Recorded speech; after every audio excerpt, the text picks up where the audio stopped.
Good morning. Yeah, hiya. Good afternoon and good evening. If anyone is watching elsewhere in the world, welcome to RickyVillaTV in association with Shelfside Spurs and Spurs Asian TV. Everybody who's watching, give it a like. If you haven't subscribed, then please subscribe to all the channels. We put out a fair bit of content, and it's always lovely to have you. So, Kev, how's sunny Island today? Sunny. Yeah. It's been really cold this morning. There was a really heavy frost overnight, but it's bracing now. It's sunny but cold. Yeah. It's fresh though, you know. I mean, at least it's not raining. That's the main thing. Yes. Yeah, you know. Yeah.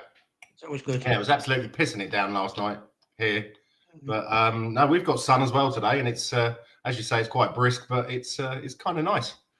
Yeah. And there ends the RickyVillaTV weather report. Yeah, thank you. Yeah. So, Guy, how are you, mate? If you want to pop on, I shall put the link in the comments. Uno momento.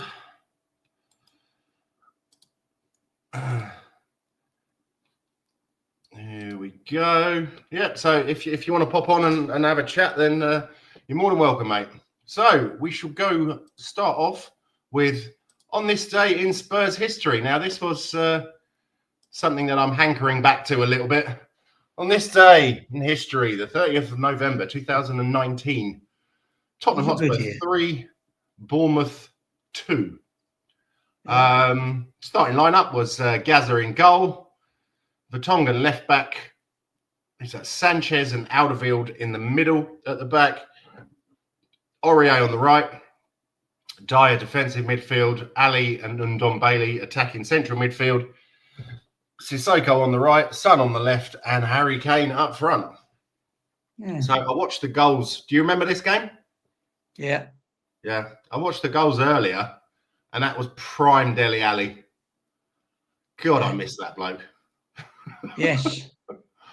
I think he's available recently and all, but he's suspect, isn't he? So yeah, I don't think he's ever going to get back. So morning, Wayne. Yeah, morning. As well as can be expected after that debacle yesterday. But I hope you're well as well, mate. Always good to see you. So yes, we went 3-0 up.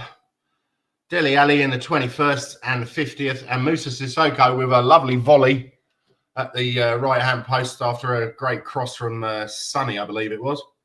But then, as usual, you know, it was squeaky bum time. Harry Wilson, absolute quality free kick. He seems to like scoring against us, doesn't he? I was about to say that. Yeah. Come back to haunt us 6 years later. Yeah. Absolutely, yeah. And then 90th minute, another nicely taken goal. But we managed to hold on for the win. Substitutions were Lucas Moura came on for Ndombele in the 74th minute, and Gio Lo Celso for Sonny in the 88th, Harry Winks for Dele Alli in the 90th. Yeah, what I wouldn't give to have some of those players back. Yeah. Vertonghen and Alderweireld, although that was kind of coming towards the end of their time, wasn't it? Yeah. Prime Dele Alli, prime Son, and Kane didn't even get on the score sheet that day. So, yeah, it's days like that, though, don't he? But I'm looking at Gazzaniga in goal now. Had what's his name left by then? Our other keeper. Loris was injured. Oh, was he? That's right. Yeah, but it was the sort of beginning of the end, wasn't it? After losing in May to Liverpool. Yeah, I think so. The team was starting to break up, and yeah. I mean, Eriksen was on the bench. I think that was the time when he was really not doing very well. He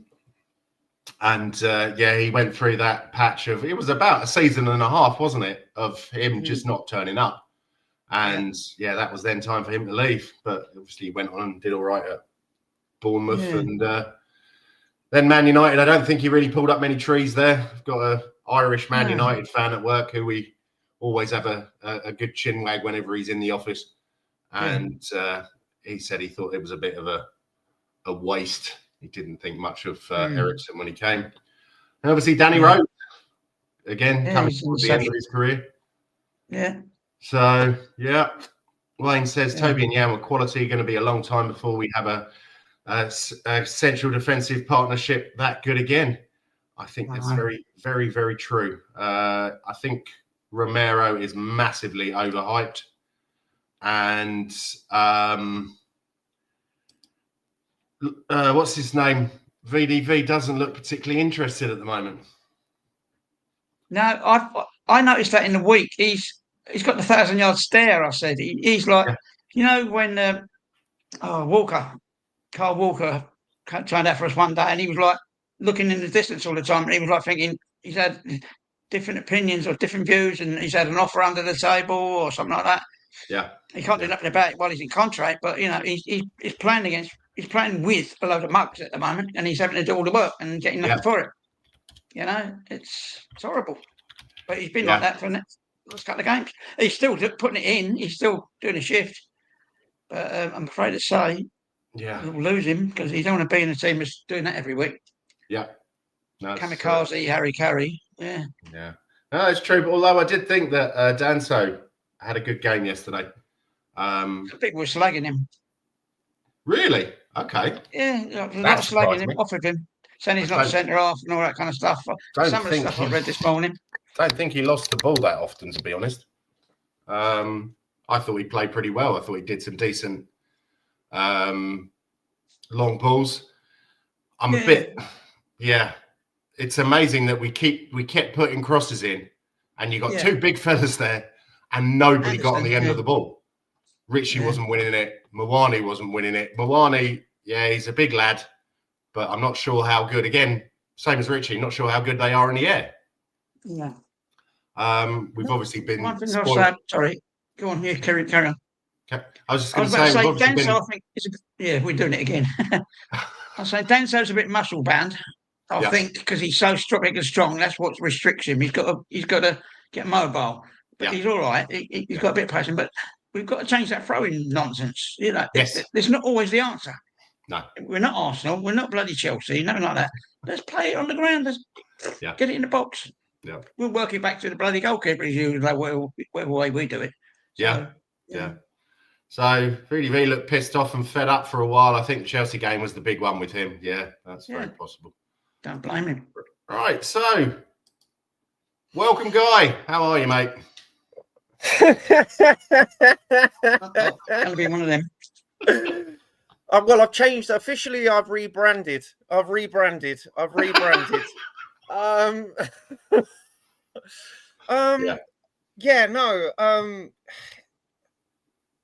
man,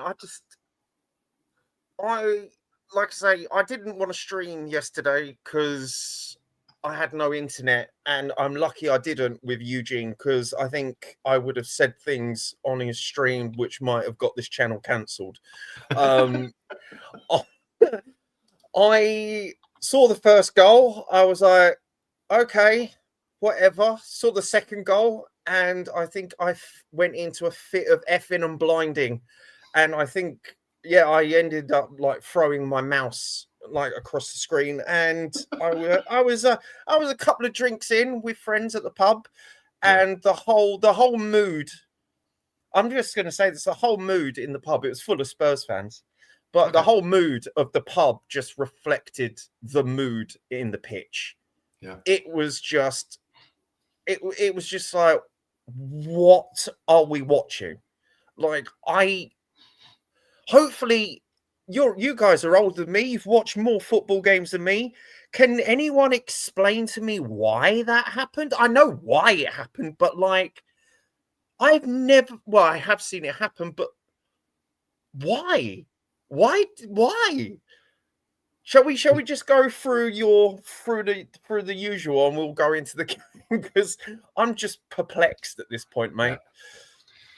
Yeah, well, to be honest, I wasn't really sure what kind of formation we were playing yesterday. That's not the formation, mate. That's not the formation. At times we were playing a 4-2-2-2. Yeah. Yeah. And I think, Kudos was obviously on the right, but there was no one attacking ahead of Udogie because Bergvall was in the middle. Yep. So all our attacking threat, all of our apart from I think about 2 passages of play. I've got to look at the stats. I haven't looked at the stats because I like I say, I woke up this morning still in a fucking bad mood, but which I'm sure that you'll get onto. But I'm sure 90% of our attack went through Kudos and Porro, crossing it in. I'm sure it was. Yeah. Udogie didn't show. Well, I think he needs some support out there, doesn't he? Oh, yeah. Especially if we're playing a 4-2-2-2. Yeah, exactly. And yeah, I couldn't really figure out what he was doing. And I mean, I keep hearing that this that Frank is this tactical master, etc., etc. Oh my God! Don't be. We as Spurs fans have been gaslit by our own community, saying Frank is a big 6 killer. He's a pragmatic tactician, and all this. And everyone tells me that they've watched Brentford, right? And I'm like, really? You watched Brentford all those seasons? Are you sure? And he comes to Spurs, and obviously none of these things are true. And I looked into the stats against this whole big 6 killer thing. It's bollocks. It's absolute bollocks. It's just weird stuff made up to make people think they know what they're talking about. But go on, matey. Yeah, because I think it's he beat Man United a couple of times, didn't he? And then all of a sudden everybody's like, "Oh wow, look at this guy! God. Big whoop!" Yeah, exactly. Whoop. Everybody beats Man United these days. Pop us. Yeah. So let's go through it player by player. Vicario, absolute stinker and hooked. Yeah, that was -5. Yeah. Someone asked me yesterday. I think it was while I was deep in, I think, my second bottle of. I'll get it here. Here it is, my second bottle. I can't. You know what? I've got the medal just to remind me we can't be that shit, really. But people asked me to rate players, and the first one was Vicario. And weirdly enough, I've been defending this man, and yeah, -5 is too good, my friend. -5 is too good. I think, to be honest, he has pulled off some amazing saves this season, and against. I can't remember the teams that we had a sort of, lower than 1 goals. I can't remember what you call it. G something or other. XG, that's the one. Oh yeah, that's. And stuff. I can't get on with that kind of stats. That doesn't. No. Yeah, I'm a little bit. Doesn't make any sense to me. He has made some really decent saves, but he also has had a stinker. And who was it? Someone was saying earlier that he reminds them of Gomez. Great shot stopper, but always has a brain fart in him. I just can't believe, why didn't he just kick it out of play? If he knew he was outside of his box, kick it out of play, leg it back to your line, let the defenders come back to protect your box as well from the throw-in. It disrupts play. Yeah, I just don't understand why he just didn't kick it out of play. Anyway, -5. No. We're dividing by 0 on this one, man. It cannot be done. It's game changer now, because 2-0 up after 6 minutes, the game's over. Unless the other team's really stupid. Yeah. But Wayne said Frank's been at the club long enough to know his best players, who his best players are, and what his best starting 11 is. That's very true. None also of this... said, was Vicario that bad yesterday in the first half? Yeah. Yeah. And also, none of this narrative, let's give him time. We are well into the season now. We've only got a couple of games at home before Christmas, right? And then we're in the January transfer window. I'm not hearing this give him time BS. I'm not hearing it anymore. Sorry, I'm not. He had a pre-season. I went to the pre-season games. Remember, Ricky? I was telling you. Yeah. And I went to the pre-season game.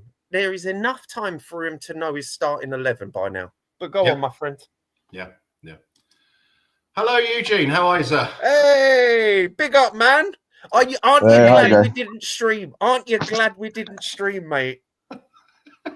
Yeah, the truth, yeah. You can hear me clearly, guys? Yes, all good. All good, right? No, the truth, right? I don't know. I just didn't have the mood yesterday, you know? Even though, yeah, we just didn't. I knew something bad was going to happen, right? Because we're playing at Then, home. Yeah. No, yeah, one thing to play at home. No, because I was expecting him, right? Because when I saw that lineup, you remember that night when we did the PSG game, when I saw the lineup, I saw something different, right? It excited me to go and actually do a watch along.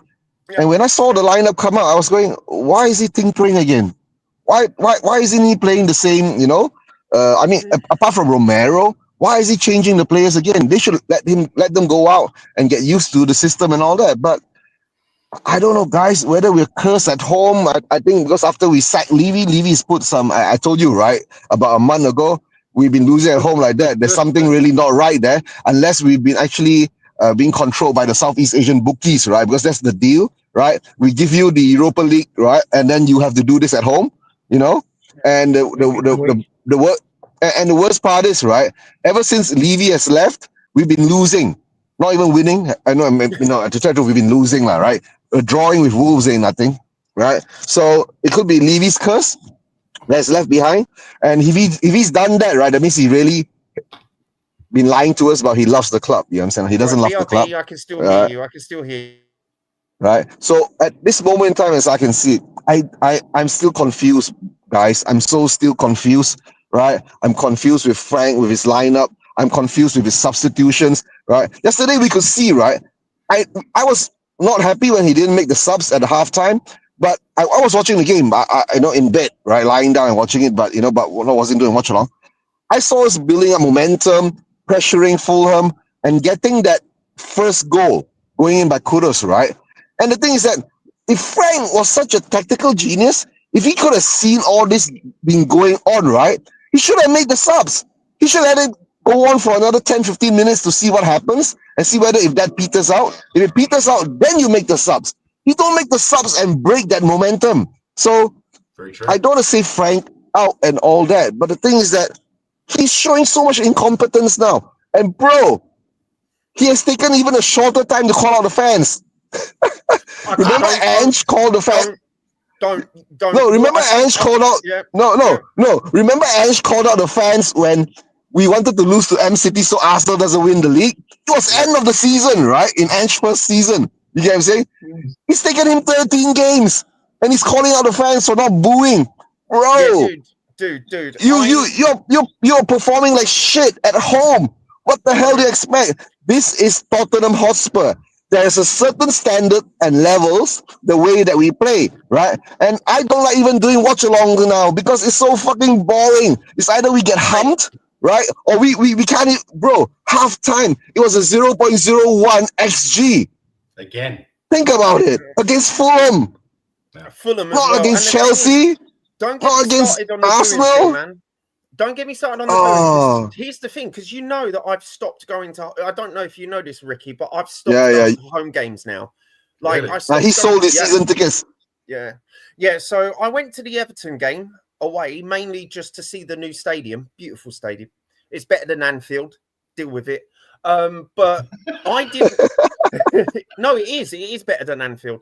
Anyway, so we know a Spurs fan called is it Nicky Collins? Nicky Collins? Is it Collins or something? Oh, Nick Collison. Nick Collison. Barry. Jens favorite. Jens favorite guy.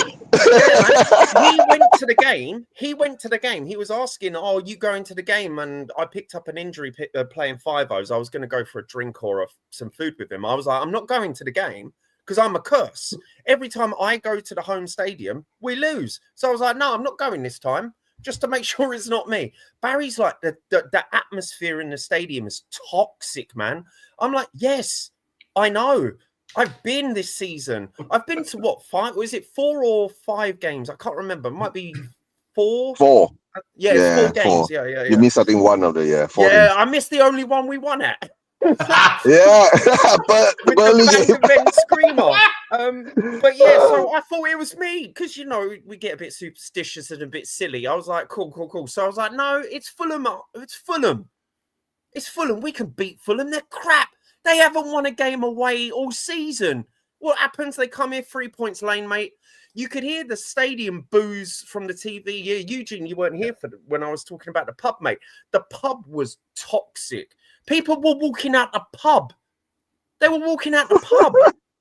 We were like, no, we're not doing this. We're going home. What's the point? Yeah, I know. No, but guys, yeah, the thing is that, right? bro.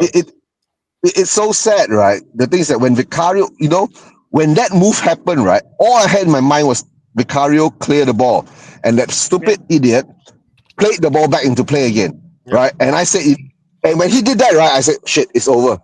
We're gonna lose the ball. It's over. And he didn't even sprint back to the goalpost. He just jogged back. The defenders didn't come back either. The defenders just watched it all unfold. God, no, bro, no. Mace, listen to me, right? I think Frank has lost the dressing room. Number one, all right? When the club sacked Ange, right? I think a lot of players weren't happy. You get what I'm saying? Number one. Because he's the manager that brought the trophy, the glory, and everybody felt that with him. Yes, sir. Because no matter what happened, because a lot of people keep arguing about 17th place and a blah, blah, blah. But by January, right, we already knew we couldn't get relegated. And nobody wants to accept that. He put all his eggs into the basket to win the trophy, right? What would it matter if we were 12, 13, 15, right? Or 10th, right? It wouldn't matter in the league if we didn't win the trophy. Yeah. Yes, sir. But everybody doesn't give him that respect. But the problem is now, right? He had a bunch of shit players, and he still won us a trophy. And the problem is that now all the French sexuals, right, or whatever, all those who can't take criticisms because of Frank, right, are getting overboard. But the problem is that they can't see it. Frank, I think, right, has, how would you say it? I don't think he's handling this too well. Because number one, I think he's underestimating the job. He thought he could come in and this would be simple, right? But he didn't understand, right? If fans could have hounded out Jose Mourinho, Conte, right, and now Ange after winning a trophy, imagine if you come into the club, right? How are you going to build this club? You must think about that. But the problem now is that I think he has lost the plot. Number one, he's really lost the plot because number one, Ange took away the Spursy tag by winning us a trophy, right? He is re-implementing the Spursy tag onto us, right? Yep. By being shit. You can say that. And of course, a lot of people say, in the first 5 games or so, he solidified the defense. It looked good in the beginning. Remember, guys? We were all talking about it. That's relative. Look at the teams that we were playing. I kept saying this. No, and of course, saying this. But bro, don't forget, we played Man City too, right? Early on. Right, we played Man City too, but I think the biggest indicator, right, that he wouldn't succeed was the Super Cup. We were up 2-0, bro, against a fucked up PSG team that got no cohesion, or just came back from their siesta, right? Most probably they're still half drunk or half high from World Champions Cup as well, weren't they? Yeah, they weren't World Champions. Chelsea beat them. Yeah, and the disappointment because they lost to Chelsea and all that, and we couldn't take advantage of it. We were 2-0 up, and then he allowed them to come back to draw that game. And I think, right, that is the indicator, right? He's not a winner. If he had won us that cup, right, that would have brought in a confidence to the players and the squad, right? That, okay, he is the manager. Bro, I tell you, if Ange was up 2-0 against PSG, he would have lost that game. Because he would have experience to know how to win the trophy. Yeah, I'm saying that. I mean, Ange isn't there now, but it is what it is. But we are stuck with Frank, right? I'm not Frank out. I've been Ange, don't care. I've always blamed the owners and all that. And to tell the truth, right, at the moment, right, I don't blame Frank too, because to tell the truth, we've collected shit for the past 25 years, right? And we've not replaced the players that we should have replaced, right? And now, to tell the truth, if you want to say, right, the tools that have been given to Frank is not 100%, but it can't be at this level. No, it can't be, fam. You know what I'm saying? It can't be at this level. I can't understand. I don't understand. You know, every time I do a watch along, I keep saying I'm confused. I'm confused with the lineup. I'm confused with the subs, right? And I was saying this, right? Yeah, He just you're confused with the subs he threw everything. He threw everything in. without any logic. I've noticed this. His use of substitutions, because I'm looking at it now, because I'm having a look at the subs, because it's always past the 60 minute. It's always past the 60 minute, and he just throws everything but the kitchen sink at it. But the worst part is, right, before, I mean, when he was with us in the beginning, preseason, and even before he signed, he was supported to be a tactician, the professor, you know, he knows how to coach the players. He'll get the best out of the players. Bro, have you seen Porro, right? When he was with Ange, right, his crosses were pinpoint, bro. That's right? True, yeah. What has happened to Porro? I see Porro crossing balls, right? All over the place. It's so, I don't understand what's going on now, right? And he's got the only way he attacks, right, is through the wings and the balls in. The wings and the balls in. He's got no attacking style of cutting into the middle, right? Passing through the middle and shoot.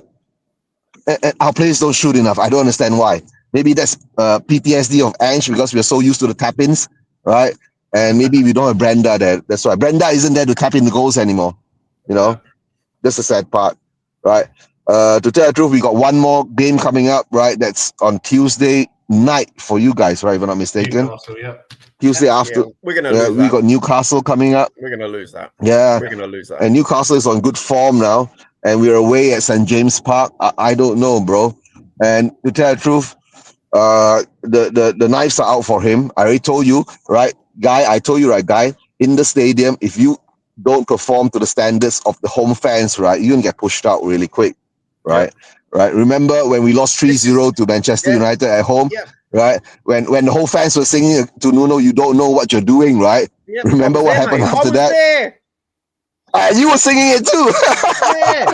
He was a dickhead. I hated Nuno. I still don't like Nuno's style of play. And the thing is with Nuno, at least there is a style of play. With this, we don't even have a style of play. Our style of play is give the ball to Kudos, inshallah. It's just insane. Bro, just to get a few of the comments in. Yeah, go for it. Swifty, nice to see you, mate. How are you? Big up, Swifty. Under the south stand before he went as bad luck. Oh, is that what that smell is? Daniel 90 coming Spurs says, "Get this Brentford mug out of our club." I'm glad that you said Brentford mug and not Danish mug, otherwise you would have been out of it. Mark says, "Big up." He said, "I told you it's a dead cat. Big it up." Daniel 90 coming Spurs. He'll be gone after the Newcastle game. Swifty with the cats and Wayne Bonner. It's not just some of the fans turning on him. Some of the players clearly had enough. Yeah, that's true. Go on to the Newcastle game. I think he's lost the dressing room. Yeah, I thought this would probably be the lineup for the Newcastle game. Yeah, if I can't see what was on the screen. We've got Kudos in goal, Muani, VDV, and Porro at the back. Oh, okay. Sorry. Oh my god. But guys, before I go, right, I'm just gonna say this, right? The Newcastle game, to tell the truth, right, we were bullied off the park in the Carabao Cup. Yeah. And if I don't to tell the truth, right, I don't even know what to say anymore because we can't even figure out what kind of tactics he's gonna play. I think the best way not to lose, right, what Frank has got to do, right, put on all 11 players standing across the goalpost. That's all. Sit there and just block the goal. You know what I'm saying? That's the only tactic he can use. That's how I see it. Yeah, a 1-11-0. Yeah, not even 1-11-0. It's just 11. That's all. All right, guys. I got to make a move. Going back to work, right? Take care. Enjoy the show.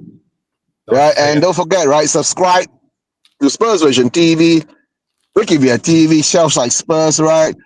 We try to give you as much content as possible, but, you know, to tell the truth, right? He's not inspiring me to give content anymore. I don't know why. Yeah, it's not inspiring. The only thing, I don't want to talk negative about the manager. You get what I'm saying? Right? But if we're going to do shows and say bad things about him all the time, right? What's the difference with it being under Ange? Exactly, mate. Yeah, that is true. All right, But I have to guys. say, my Take big, care. yeah, take care, mate. Guys, Yeah, Shane. All the best. yes, I'll catch you later. But Come I on, think Spurs. most probably I will do the watch along for the Newcastle game. I'll try to do the watch along for the Newcastle Yeah, game. let's do it because Robert's up for it. I think Robert's up for it. Who's a Yeah. Newcastle Oh yeah. fan. Yeah. Of course he's gonna be bro. Of course he's gonna be up for it, right? He wants to see us get smashed. Robert is a Newcastle fan, so yeah, big up to Robert too. He's a nice guy, a cool guy. But the sad part is, bro, he might have to make his son an Arsenal fan, right? He made that stupid bet. My God. Oh dear. That's another day, another story. All right, Yeah, guys. another Take story. care. Bye. See you later, mate. Cheers, take it easy. Bye. Right, I have to say that my big problem with Ange was when he called the fans out, and now Frank's done it as well, so I've got kind of a problem with him. I've got a massive problem with him because here's the thing, right? It was really because I remember what game was it? I can't remember with the first game we booed him on. I can't remember because there's been a couple. But I booed and I did a rival panel show, and they were like, "Oh, it's so disgusting. You're booing Frank. He's just got there." I'm like, he's just got there. Also, don't tell fans what to do. Right, number one, you're not a Spurs fan, so you don't get to tell us who we boo and who we cheer. Two, booing and cheering has been part of football before football was televised. And believe me, my granddad, rest in peace, back in the day, used to tell me the stuff that they used to shout at players, like in before it was televised, right? So it's all right. And three, you don't get to tell us as fans when and how we celebrate or admonish your players, mate. I'm sorry, you don't get to tell us that. And to use his direct quote, not true Spurs fans. Nah. I don't think not true Spurs fans would have been there yesterday. Why would you want to go 8 o'clock in the evening on a Saturday night? Exactly. With our home form. Why and the would price you, of tickets. Yeah. And the price of tickets. Why would you ruin your weekend for that? Unless you live locally. Yeah, you ain't getting home till about 11. I don't get home till about 11 home games because I tend to stay. And then walk all the way down Seven Sisters because I ain't getting a tube which is 12 miles long. You know what I mean? I'm going to get a bus to whatever, and it's just crazy. But yeah, to call people not true Spurs fans is just that's a disgrace, mate. He's fucked up there massively, I'd say. Daniel's 90, come on, you Spurs said, but Wayne, I was in a chat with you other day. We are Tottenham TV. You was telling me to be calm, that we have to be patient. Now your energy has changed. Well, people are allowed to change their opinions. And it's when we're being served up. I mean, I thought that PSG was a little bit positive. Yeah. We actually had a go. It was a confusing game, wasn't it? It was a confusing game because it was like, okay, we performed well. Did you see how well we kept that triangle defensive formation? Yeah. You could really see it in the yellow shirts. It was really good. That yellow kit is cursed. But you could see that we were keeping defensive formations. We were keeping offensive formations. Okay, our passing wasn't great, but for some reason with Spurs, we can't pass a ball without it being intercepted. I don't know what our problem is, but our weight of pass is just non-existent. It's terrible. I've got a better weight of pass, and I play futsal. You know what I mean? But yeah, you can say that the performances is what we wanted. We knew that we were going to lose the game. We knew it. Come on. Unless you're in Delulu land, you knew that we would lose that game. And it's only the league phase and yada, yada. And it is in Paris, what is it called? The Paris. Is it Parc de France? Parc de France, which I've been there, by the way. That atmosphere is hostile as fuck, right? You will get the whole stadium erupts from 600 decibels from the moment of kickoff to the moment the game ends. So there's a lot of pressure in that game. So I didn't think we would lose it, but we had a good performance. It wasn't an amazing performance. It was good. I was thinking, okay, cool. All right. He's taken what he's learned from the destructive London derbies or derbies, depending on how you say it. And okay, we've got some fight. And then we go into this game, we bend over, spread our cheeks, and just go on in. Why not have a go? Yeah. Yeah. Anyway, Wayne says, my bad for that at Daniel90 coming you Spurs. It was the language I didn't like. My issue with what we're being served is this, the disconnect within the team between defence, attack and communication.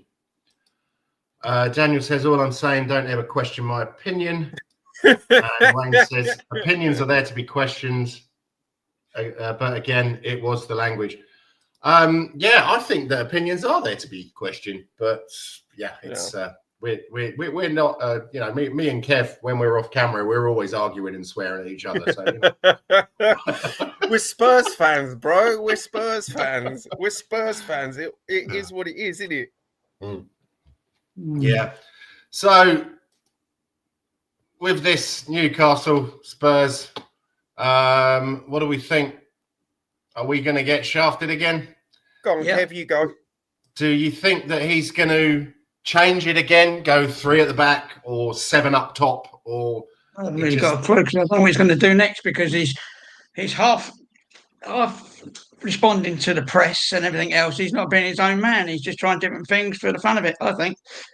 I'm looking at a very similar scenario to 1965, 66, 1975, 76, 77 now.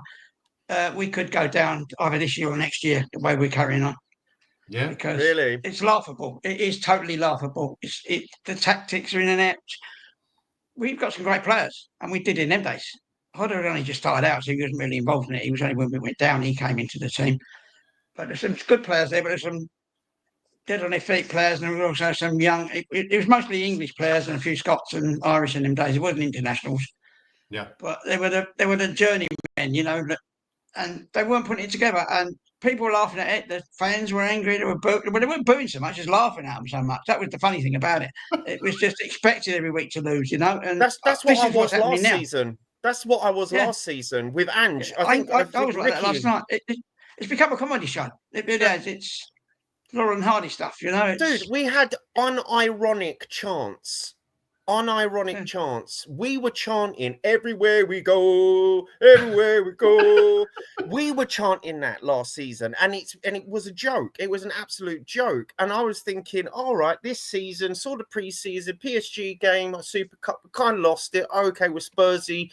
All right, you know, we failed. That was on the manager, bad subs. Okay, we had a good start to the season. I was thinking, this is why I'm really annoyed. It's because I had a better expectation than last season, but it's exactly the same. Yeah. It's hard to think. I mean, we were talking about. I heard that. I mentioned it before. I think on one of the other forums and that. And we had 18 crosses in the first half, and not one of them was met. Yeah. Yeah, I know. Yeah. 18. That's horrendous. This is the thing that I am a little bit confused about. Again, I watched Denmark as well, and we played against Scotland, and the amount of times you put a high cross in against Scotland, they're going to eat that up. And it's like, yesterday, out of I think we had 10 corners, was it? They only played 1 short. Yeah. Now, mix it up a bit. Doesn't have to be cross every time. We need to be unpredictable. Exactly. That's the thing. We've become so predictable. I don't know if Kev or Ricky, you'll agree on this, right? I have come up with the perfect formula of how to beat Spurs, right? It's really easy to beat us, right? Aggressively press us so we make a mistake. Just aggressively press us so we make a mistake, right? Yeah. Yeah. Defend the crosses so the goalkeeper has to punch the ball out, right? Zone out the right flank, and that's it. That's all you've got. That's all you have to do to beat us. That's it. High aggressive press, capitalize on the mistakes, defend our set pieces, and mark out kudos. Done. Yeah. And that's what Newcastle did last time, by the way. And then because we lack so much physicality in this team, even though we've got people like Danzo, I know Kudus is quite a physical player. I love the way he heads the ball. I don't know if you noticed this, Kev or Ricky, but when he heads the ball, he reminds me of like Barkley's era headers, where he jumps in, turns his back, and he pushes his back to the player to bump him out the way. Love that style. But you've got Xavi gets bullied off the ball. Udogie bullied off the ball. Bergvall, he's got some tricks, but he gets bullied off the ball. Sarr bullied off the ball. Newcastle just need to bully us off the ball, mate. That's all they need to do. Well, I was listening to what was his name? Sean Butler and Savvy yesterday on Savvy's show really? as well as Oh, Sean really? Butler. Yes. And they were giving Gray fucking pelters. I didn't think he played that bad. What, Archie Gray? Yeah. It's Archie Gray, man. Don't think he was any worse than Porro or Udogie. No. Don't talk to me about those two people, because there's certain people on this platform that have been saying to all of us, "Oh, you got to give him time. You're just being entitled. We're second in the league." Remember that argument? We're second in the league. What you whinging about? And then all of a sudden, I'm looking at my phone at half time, getting notifications and messages from people going, "Oh, Frank this, Frank that." And I'm like, oh, weird that because I've been putting on Frank on Fraud Watch since the Wolves game, right? I'm not saying I want him out, but Fraud Watch. I'm watching him, mate. I'm watching him. And I've been telling these people, like, in discussions, I'm like, I don't think Frank or this team are as good as you think they are. And they're like, no. And I'm just like, well, it's funny how you've turned all of a sudden. But no, Archie Gray wasn't that bad. No, I mean, Porro was bad. Danso, what happened to Danso? I thought he played well. Yeah. This is I thought he was actually pretty solid. Yeah, I just again coming back to the long throws thing again. I'm just I don't know if you listened to the commentary, but the pub was playing the commentary really loudly for some reason. We asked them to turn it off after a while because it was just hilarious, because the commentators were like, "Oh, Danso's in for a throw, long throw again." So if the commentators are predicting our tactics, don't you think a well-paid, well-trained, well-versed manager and team will be able to predict our tactics? Mm-hmm. Yeah, that is true. It's just, again, as we were talking about with the corners, mix it up a little bit. It doesn't have to be a long throw every time. But it does seem that towards the end of the second half, nobody seemed to really want the ball. And something else that I read this morning that I wasn't really aware of last night, because obviously I'm in the Netherlands, so they don't really do a analysis of the game afterwards. It's basically via play. They say, right, good night, and then that's it. Yeah. But Bergvall wanted to go over and clap the fans, and apparently Porro came out of the tunnel and was having a pop at him. Yep. And then Sarr pushed him away, and then he ran off down the tunnel, and took his shirt off and was in a huff. Has anyone heard anything what that was about? Right. So I'm going to go, Kev, you can give your thoughts. I'm going to give my thoughts quickly, right? When the game finished, I shut down. I didn't want to listen to any of the nonsense. Yeah. I'm the same, right? So when I remember, we should move to the Netherlands, guys. Yeah, when Jed Spence and Van der Ven just stormed off, right? Yeah. I was like, so what? I don't care. I don't give a toss. Right. So if I go to the stadium, win, lose, or draw, I don't care if the team comes and claps me. I don't give two monkeys. Right? What I expect is a good performance and a result. Right?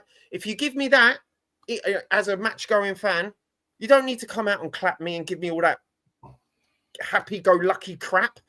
Because I used to go, Kev, I don't know when you stopped going games, but when I started going games in like the early 90s, like mid-90s, they never used to do that. It never used to be a thing. Like, am I misremembering? No. I don't think you are. They didn't do they did a lap of honour at the end of the season. Yeah, and I remember the Guard of Honor. I remember the Lap of Honor. I remember if you go to the last game of the season, you usually get the manager come out and giving a speech, and you get the players come out and they talk about, sometimes they'll thank the fans or whatever, that kind of stuff. But I don't remember this demand for these players to go. No, not in the olden days. No, it's this woke nonsense. Because here's the thing, because obviously. You know this, Ricky, because I play futsal and 5-0s, and I've just bought some new football boots to actually play on grass again. I'm going to play on grass again. I'm bricking it, right?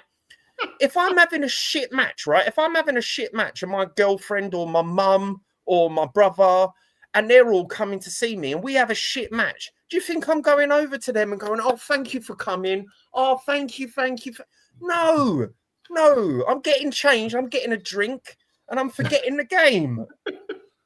Well, that is the thing as well. It's the TikTok, Snapchat, Twitter thing, isn't it? Oh my God, they've come over and they're clapping, so I've got to film it and I'll get it on Twitter. And And I've noticed this. I don't know about you, Kev or Ricky, man. I've noticed that these things overshine the conversation and narrative of the game. Yeah. Like, why are we talking about? I don't care. Like, we can talk about Frank calling some Spurs fans not true Spurs fans. Yeah, you're a wanker for saying that. Sorry, you just are. You have your opinion. I've got mine.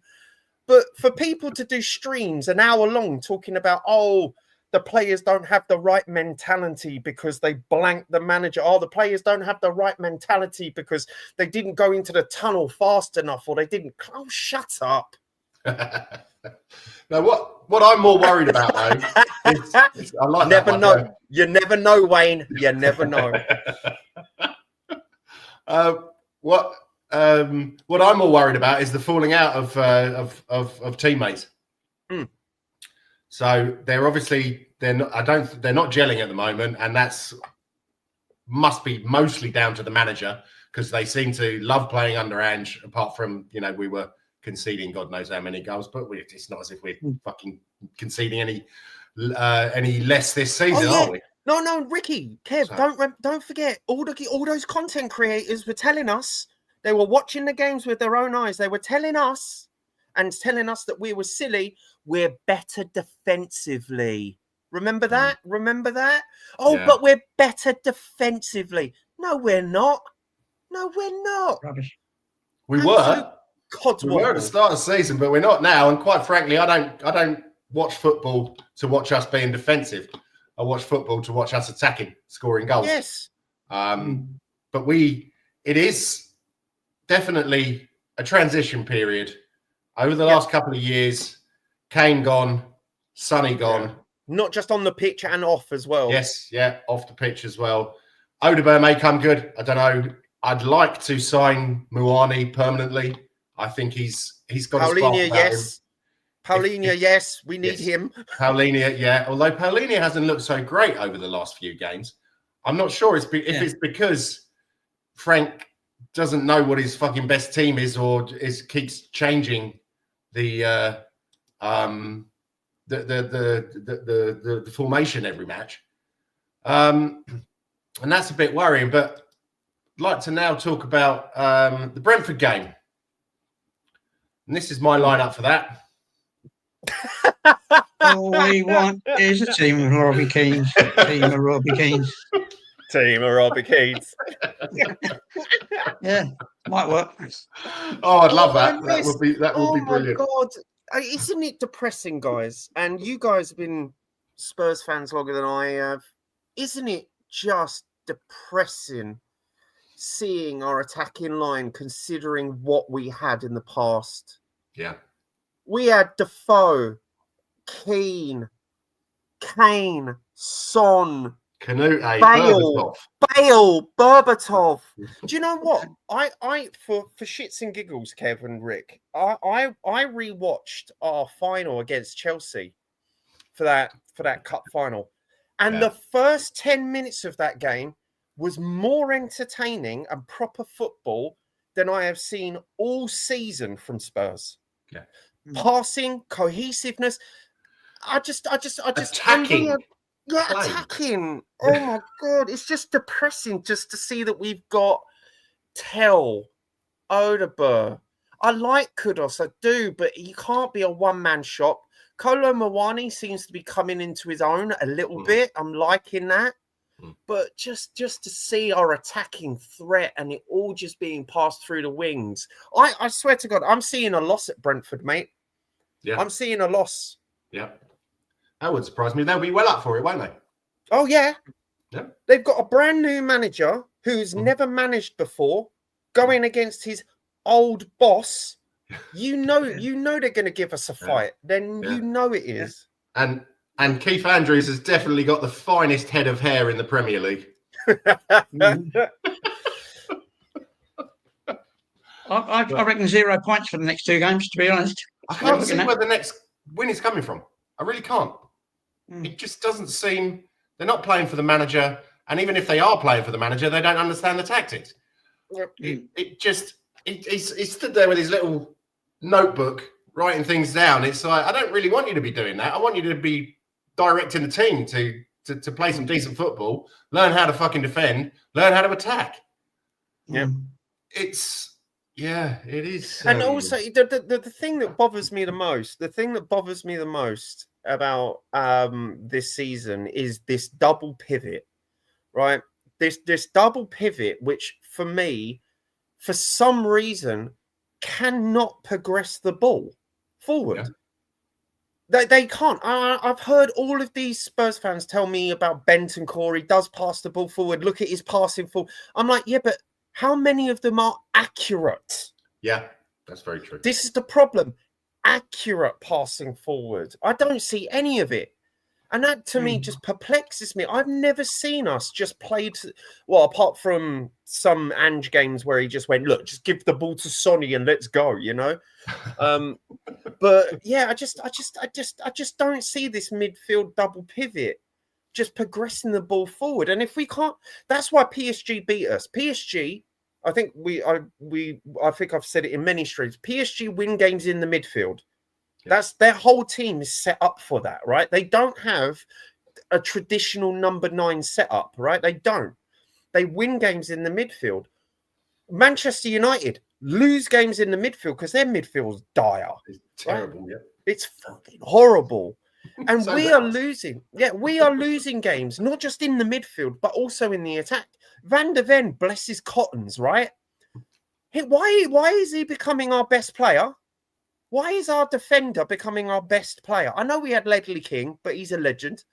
Yeah. But that game could have been 4-0, 3-0, 5-0 against Fulham if it weren't for Van der Ven. That poor guy, man. The whole defensive line is on his shoulders. He's pulling out worldy clearances, worldy tackles. When he did that tackle against that Fulham striker, I was like, I've seen that before from Ledley King. Yes, I've seen that before from Robin. Yeah. Yeah. Yes. Yeah. You know. Yeah. But yeah, I don't see us getting any points. I can't see where the points are coming from unless something drastically changes, and these players get a spark up their arse. I really don't. And the thing is, I say Tottenham's players, most of them are 5s and 6s. There's a couple of 7s and 8s. 8s on a very good day. But that means the manager must be capable of managing this team to win games. I don't see where the points are coming from with this performance. I just don't. Do you think that obviously we're not doing it quite as aggressively as we did when Arneson was sporting director, but buying young players and obviously producing the youth, do you think that is going to pay dividends in the long run, or do you think it will just be a case of, oh, well, he hasn't done it now, we'll sell him? Yeah. Are you talking about... Sorry, Kev, you go first. I'm going to mute myself. Someone's just carry on. So you go, Kev. Right. No, I've just got to say we've just tried and tested whether they're homegrown or whether they bought them in from abroad, and they don't. In the last 3 or 4 years, we've had players from Amsterdam's and all that round. They've done nothing.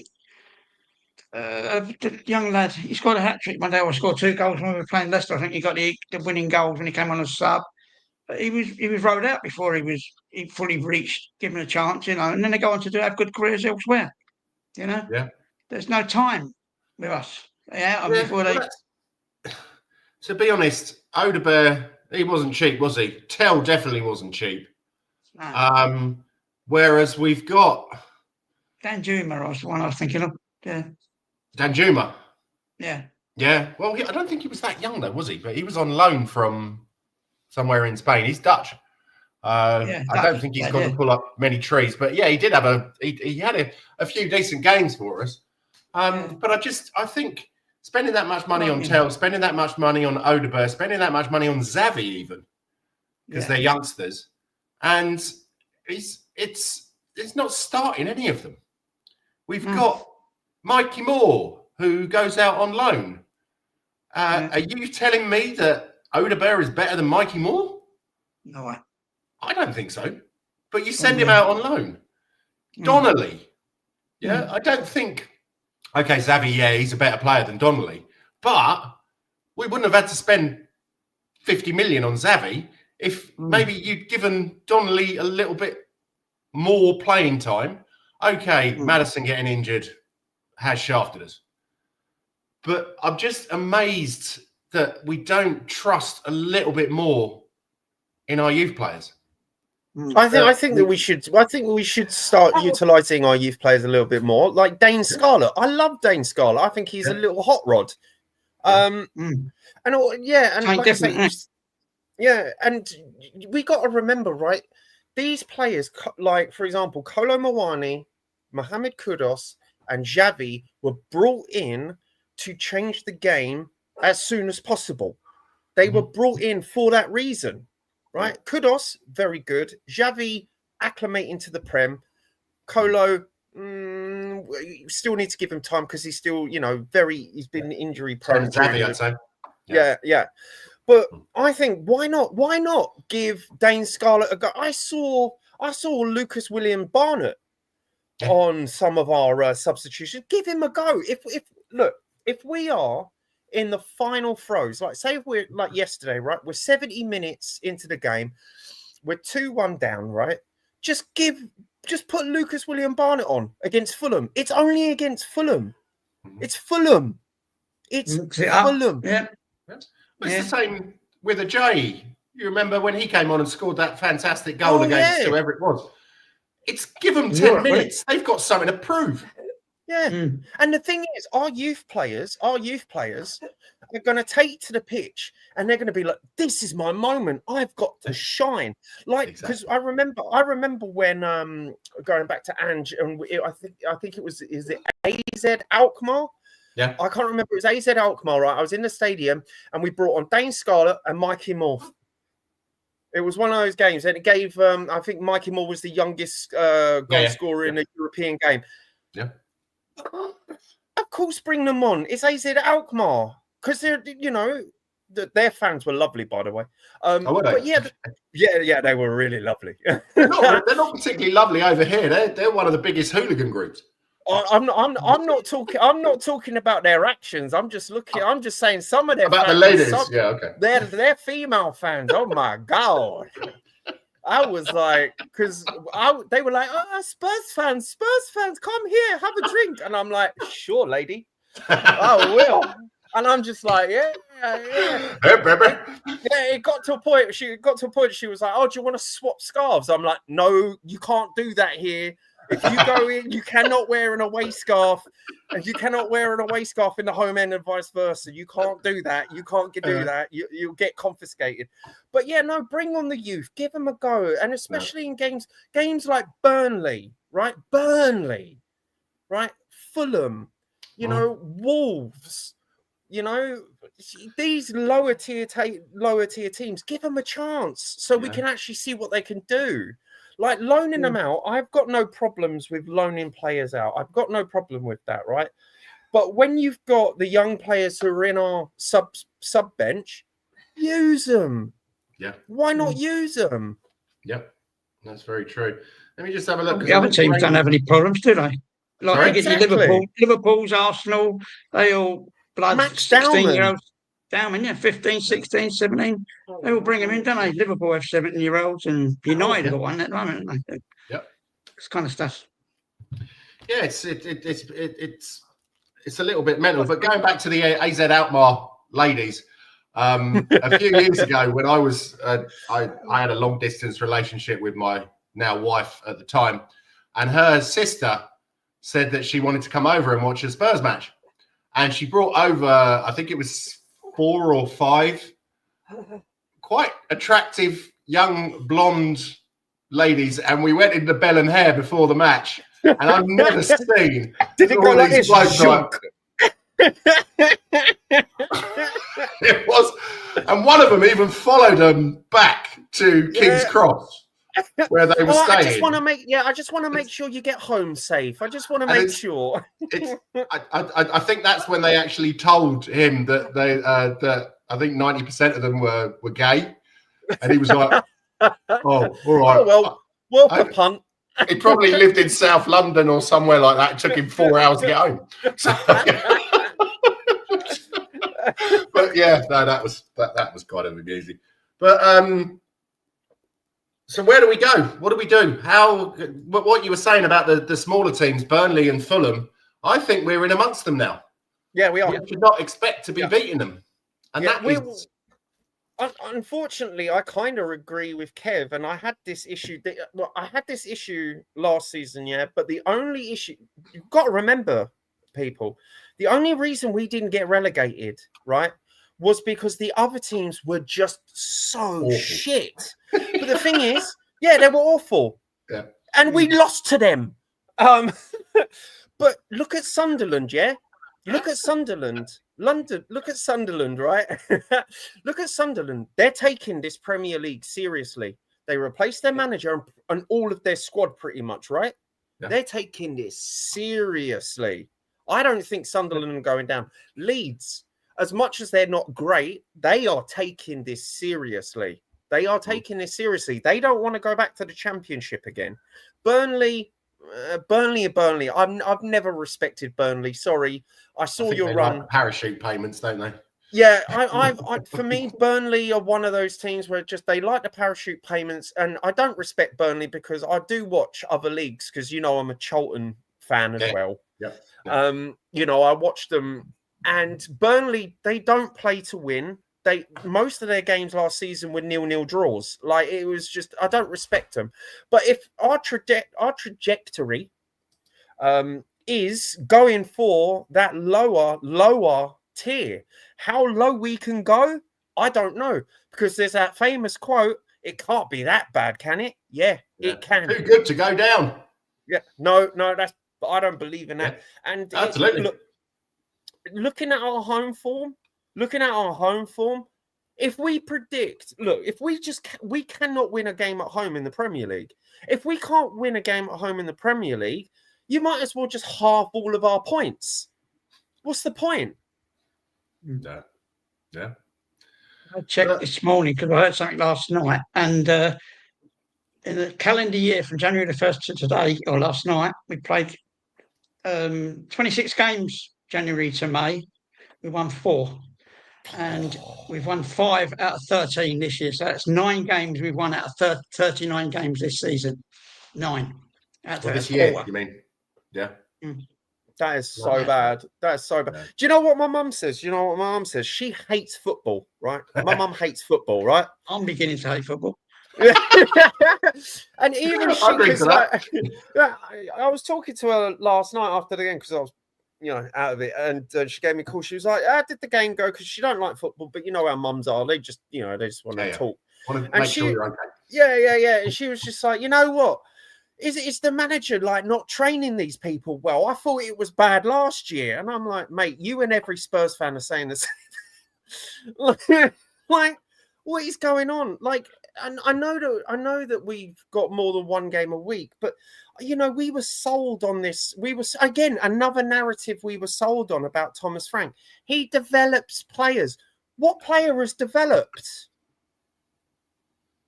What player has developed? Yeah, that's true. This is interesting from I want to drink from your wide eye 2635. Welcome, mate. How are you? I think I saw you a couple of weeks ago. Good to see you. It reminds me of Nuno, just here for a quick paycheck and a speedy exit. Frank doesn't even look like he's trying to improve things. I'd see. Here's the thing. I don't know about that because let's remember. Yeah, he came from Brentford, which, no offense, I always forget is a London club. I always forget. I used to go there. Oh, bloody hell! But yeah, no, I've never met. There's 2 London fans that I've never met. I've met more Millwall, Charlton, all them. I've never met a Fulham or a Brentford fan in the wild. Like, actually, not online, but actually going down the street. In London, I see Brighton fans. I see Wolves fans in London. But yeah, you know what I mean? He came from Brentford, which, let's face it, no eyes were on. No one were looking at Brentford week for week in the press, unless they scored like 5-0 against Man United or whatever. Oh, Brentford shot. He had a cushy job there. He could have stayed there for another 10 years and won fuck all and just kept him in the Prem and everyone would have been happy. I don't think he's here for a quick paycheck. I do think he wants to step up his game. But the thing is, I don't, at this stage, and he might prove us all wrong. Oh, I'm very highly fucking doubtful of that. But he might prove us wrong. I think he's come here to try it, but I think he's out of his fucking depth. I really do think he's out of his depth. Because the newspapers are, because like it or loathe it, rivals, we are a top 6 team in all the metrics that make us a top 6 team, right? Or big 6 or whatever you want to call us. We are part of the big 6. We will have eyes on us constantly. Rivals will be on us, as they always are, as we are on them, right? You don't have Brentford fans online chatting crap about anyone because they're bloody Brentford. You know what I mean? Get back to your little place in London somewhere. But I think mate. South Ealing. Yeah, well, I know more about Fulham, but I go there for the restaurants only. And also, their stadium is quite nice because it's on the river. It's quite romantic. If you've ever got a girl, freezing though in the winter. Oh yeah, it's right in the Thames. Wind that comes off the Thames. Oh god, that's cold. Dude, I was in Liverpool for the Everton game. We were all wrapped up, freezing cold, but we had a lovely meal, nice restaurant, lovely area. Go into the nice stadium, look at the river. It's kind of romantic to take a girl to a football match. Take them to Fulham, not the London Stadium. All right, that's not a good chance. Don't take her to the London Stadium. All right. That screams McDonald's. That screams don't take them to West Brom either. Yeah. But you know what I mean? I do think he wants to step up and elevate his managerial game. Whether he can do that or not, I'm not convinced. We tried the big boys, haven't we? Conte, Marino, and all them. And they bit the dust as well. Exactly. Yeah. And he's got to realise that fans will turn on him like on a dime. They'll turn on him like a dime. It only takes even one more match. now. He's bit. Yep. Yeah, and he's bitten at the fans. And the problem is, we're going to bite back, right? So remember, I know this is a bit funny, right? So remember Tommy Tukes, right? So I also go to England matches because I want to get, because I get my caps up because I like to go to the Euros and I'm one of these people that likes international football and doesn't think the international break is boring. I like it, right? So Tommy Tukes came out about the fans, giving you don't give enough atmosphere. The next thing we do, we're giving him atmosphere and we're chanting at him, calling him a CUNT and all that kind of stuff. And then we start, you know what I mean? And we start like ribbing him and then he starts to take it and then he goes, okay. But the problem is there's a difference between saying, oh, the atmosphere is poor and saying, you're not true Spurs fans. Get the fuck out of here, man. Get out of here. Yeah. Because if he loses the fans... Here's the thing, if you lose the fans and you ain't winning and you ain't putting in good performances, and we've seen all 3, we saw all 3 of that Fulham game, you're on limited time, mate. Yeah. You're on limited time. Mm-hmm. Yeah. So I want a drink from the wide eye. Says, I'm standing in the dressing room looking at Frank. He's not convincing me to play for him. The stadium is now like a 5-star hotel for opposition teams who come here expecting to win. and stopped watching his press conferences a month ago. I have to say, it's never been my thing to watch the press conferences. No, I don't either. It's just someone sent it to me. Sent it to me. They were like, dude, do you know what your manager's talking about you? Because I'm a Bowie fan. You know this, because for those who don't know, I keep calling it a box, but it's not. It's just a block 135, right? It's behind the manager and it's behind the players. Why? Okay. Because if I'm cheering and they do well, I want them to hear it. If we're doing well, bruv, I used to say some horrible things to Ange, man, during those matches. I'm not going to lie. But so it was you, was it? Okay. Yeah. Was it you that was trying to have a go at? Bloody hell. People kept accusing me of that. And I was like, no, it wasn't me. It was like, that's something you totally do, right? And I was like, yeah, it is. I'll be like this. While the manager looks at the crowd, I'll be like, come on. But yeah, the thing is, and that's another thing, the narrative people kept saying. Remember when Thomas Frank came in, it was, oh, he's so good with the media. I don't care if he's good with the media, but that's gonna change very quickly if we don't win games. Yeah, no, that is true. And to be honest, Ange was pretty awful with the media, wasn't he? I just think Ange had an ego the size of Tasmania. Yeah, and it was as soft as a pillow, mate. That's the problem. Yeah. So anyway, right, guys, we've just gone over an hour and 10 minutes. Everyone, thank you for watching. Please like and subscribe to RVTV, Shelfside Spurs, and Spurswasian TV. Does anyone have anything else they want to talk about? Yeah, I'm just going to be moody all afternoon, not watch any other games of football, just out of spite. But you know, I'll watch Chelsea. I'll watch Chelsea Arsenal until Arsenal get 2 goals up, and then I'll turn that off as well. So, do we think that Chelsea are the only ones who can catch him now? Think so. No. I don't know. This is the thing. I do other panel shows, and you know what Arsenal fans are like. They win one game, they're thinking they're winning the league. They beat Bayern, and they think they're the best in Europe, even though they haven't even lifted a trophy. I honestly, and remember, we've seen Arsenal bottle an 8-point lead, right? We've seen teams bottle it before. Yeah, you know. I personally think that the league is still wide open. I'm not putting my eggs in any basket. I think there's a lot to play for, but when it comes to us, I'm seeing a downward trajectory. I'm honestly seeing a downward trajectory. Yeah, that's true. Yeah.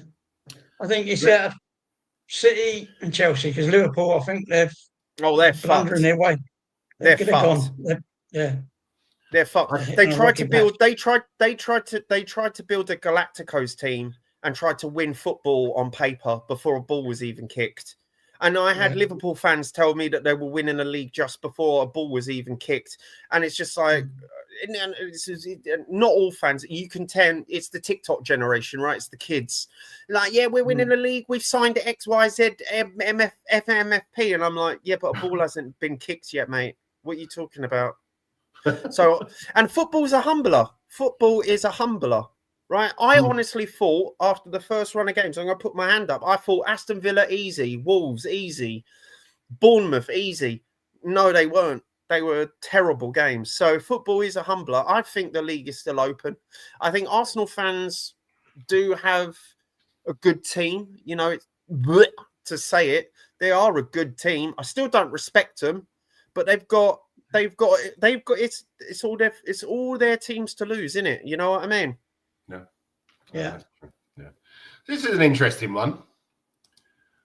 I'd love Klopp to come here and actually improve players and then hopefully see him get back. No, he'll never come here, bro. I can't see that. That's never going to happen. I think he's had enough. Anything. For love, anyway, more money. Breaking news. Doesn't need money. Breaking news. Unfortunately, I know he was an enemy, but I seem to remember him quite fondly. Billy Bonds has died. Oh, yeah. So West Ham. I remember watching him many times because he was my generation. You know, the 70s, 80s. Yeah. Got a couple of medals for West Ham in the 75 and 80 finals. Yeah. And I remember him being. I was invited to a West Ham match by a bloke some people I met on holiday when I was 16, and I went and he was their manager. And Jesus Christ, that Upton Park, fucking hell. Oh yeah, no. Oh, by the way, I've got a personal beef because I've got a scar on my eyebrow here from where a West Ham fan threw a bottle at me. So nice. going. I've got personal beef with West Ham, but I remember Upton Park being a fucking scary place. It was a scary place. I went there one season with a couple of blokes, and to say that most of us couldn't fight our way out of a paper bag was a bit of a. I worked with a lady who was working in a pub down by Upton Park, and she said, we're the only pub in the area that actually lets away fans in. I said, okay, well, I'll pop down and see you. The Union, I think it was called. Yes. We've all been there. We're the only 3 Spurs fans in there. Yeah. And West Ham hate us, by the way. Yeah, absolutely. They hate us. Everyone hates us, but West Ham just hates us. I walked up to her and I said, you're right, Shaz, are you going to give us 3 points today? And it was like someone had flicked the needle off the fucking record. And everyone just turned and looked at us, and I thought, we got a pint, walked out into the garden, stood with our backs to a fence and thinking, while the strains of we hate Tottenham, and I was just like, I don't think I've ever drunk a pint so quickly. Yeah. Been there, mate. Been there, mate. And we lost 1-0. Yeah. Well, it's completely different now. Like West Ham, I think it's a sad story about West Ham because they have completely lost their soul. They've completely lost their soul. You go to, I don't go to the London Stadium anymore. I went a couple times, and people remember when Spurs fans were like kicking off about our international Korean fans. Oh, they're only here for Sonny. There are no West Ham fans in the West Ham Stadium. It's just tourists. They go to they come to London. They go to Stratford. They do their shopping in Westfield to get their they go and get their shopping in Westfield. Their Hugo Boss, their cheap TK Maxx Hugo Boss. Yeah. They get their cheeky Nando's because that's a British thing. Oh, the chicken Nando's. Get the chicken Nando's, and then they go see a footy game for 50 quid because they're just like. Well, you can't see the pit from where you're sat. And you don't. It's no membership. You can just buy them off Ticketmaster. That whole chant, you've sold your soul for that shithole. It just breaks my heart because they really have. Upton Park was a scary place to go. Like everyone knew if you're going Upton Park, you keep your colours under your jumper. You get to the stadium, you take your jumper off, and you just keep your head down. Make sure no one sees you. If we lose, just scuttle away. If we win, scuttle away. You know what I mean? Yeah, no. If you lose, then you're quite safe. But if you win, anyway. Yeah, they're as bad as Millwall fans. They're as bad as Millwall fans, mate. Yeah, it was I'd say worse. To be honest, I would. Well, there's movies about them for a reason. A reason. You know what I mean? So imagine paying all that money to watch West Ham, and now I'm saying the same thing for my own teams. Well, at least we can see them play, you know. At least we don't need to get binoculars out. Yeah, that is true. Yeah, oh dear. Okay, then, guys, I'm going to wrap it up. I'd like to say thank you very much to Wayne Bonner. Yeah, big up, chap. Swifty, nice to see you, mate. Daniel 90, come on, you Spurs. And I want to drink from your wide eye. And also Johnny from Shelfside Spurs. Nice to see you, mate. I hope to get you back on the show at some point. Right. So if no one else has got anything to do, I'm going to head off and do some washing and cooking and cleaning and all that shit. Anything to fucking get your mind off this shit team, to be honest. The rebranding's going to stay, mate. This is going to be a permanent thing. I'm going to be like, I'm going to be like that Manchester United fan that hasn't cut his hair. I'm just not going to be changing my name anytime soon. You know what I mean? I'm cutting my bloody hair. I'll tell you that. Imagine if I made a bet. Imagine if I made a bet and said, "Oh, I'm not cutting my hair until we win at home in the Prem." Jesus Christ, I'll end up looking like Mick Jagger. Be a long time. All right, then, chaps. Take care. Come on, you Spurs. Come on, you Spurs. Yeah.